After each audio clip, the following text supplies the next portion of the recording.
Hello guys, welcome to another video. दोस्तों, आज हम एक और स्टोरी को ट्रांसलेट करने जा रहे हैं और हमेशा की तरह मैं इसे हिंदी में ट्रांसलेट करूंगा। तो आपसे गुजारिश है, आप इस वीडियो को लाइक करिएगा, सब्सक्राइब कीजिएगा इस चैनल को। अगर आप पहली बार इस चैनल पर आए हैं तो इस वीडियो को आखिर तक ज़रूर देखिएगा ताकि इस वीडियो को आप सही तरीके से समझ सकें।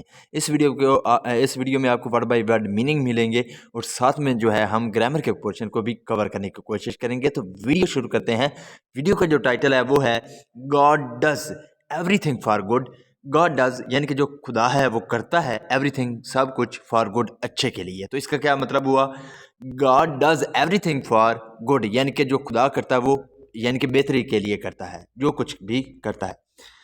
तो वीडियो शुरू करते हैं। There was a large forest.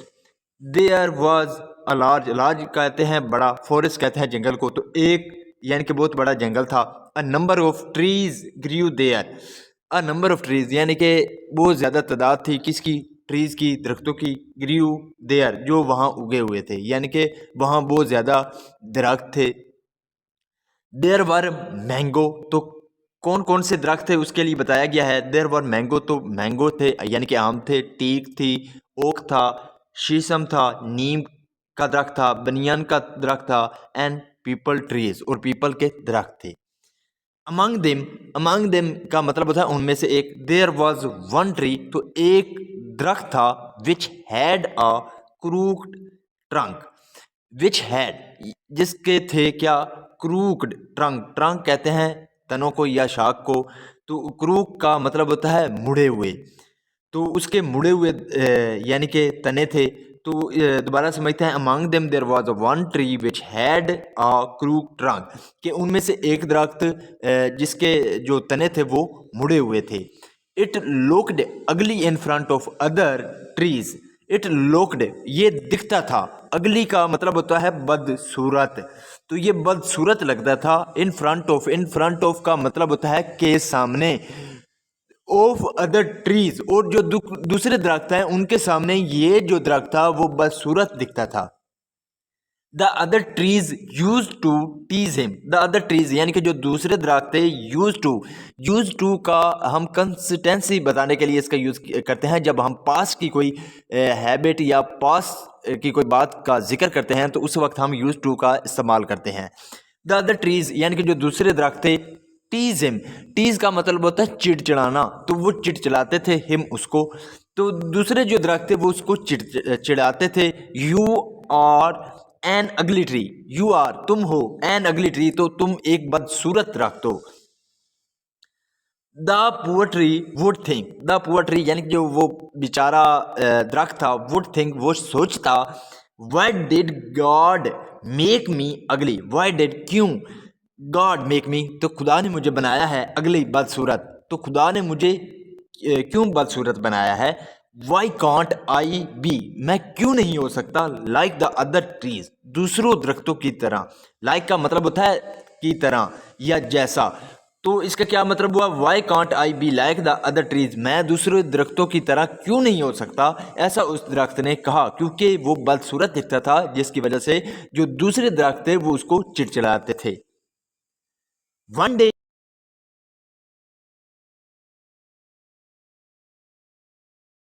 एक दिन, अ वुड कटर, तो एक वुड कटर यानी कि लकड़हारा, केम, कम की सेकंड फॉर्म है केम, तो वो आया टू द फॉरेस्ट, जंगल में। ही सॉ, उसने देखा, सी की सेकंड फॉर्म है सॉ, उसने देखा द क्रूक्ड यानी कि जो वो मुड़ा हुआ दरख्त था, एंड अगली और बदसूरत ट्री दरख्त था, उसको देखा। एंड थॉट, और सोचा। दोबारा देखते हैं। He saw the crooked and अगली ट्री एंड थॉट, उसने उस बदसूरत और मुड़े हुए दरख्त को देखा और सोचा। This crook tree is of no use for me. This crook tree यानी कि ये जो मुड़ा हुआ दरख्त है, इज नो यूज, इसका कोई फायदा नहीं है, फॉर मी यानी कि वो इस मेरे यूज में नहीं है, मेरे फायदे के लिए नहीं है। I cut the Trunks of the other straight trees. I will cut, यहाँ पे शॉर्ट फॉर्म में है, एल पढ़ेंगे लेकिन ये विल है।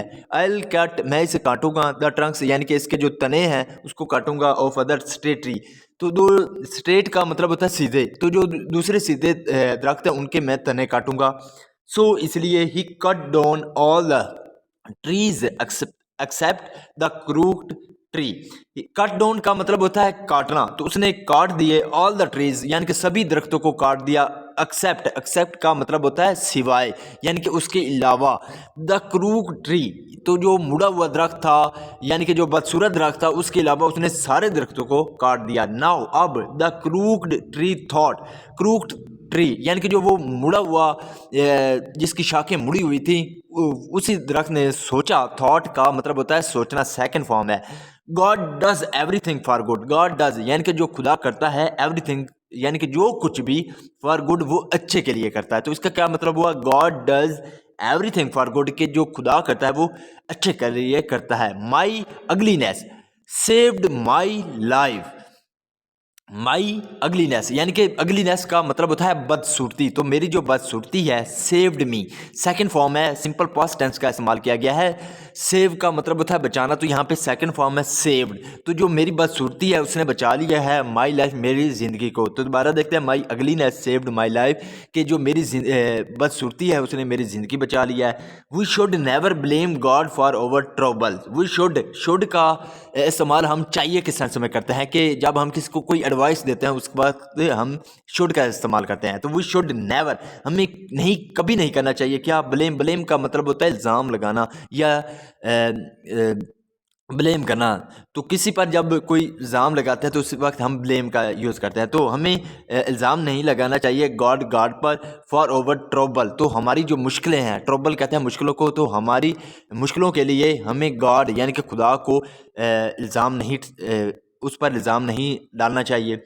There is always a reason behind it, there is always तो हमेशा होती है, अ रीज़न एक वजह होती है, बिहाइंड इट, बिहाइंड का मतलब होता है पीछे, इट इसके, तो इसका क्या मतलब है, there is always a reason behind it, कि इसके पीछे भी हमेशा एक वजह होती है।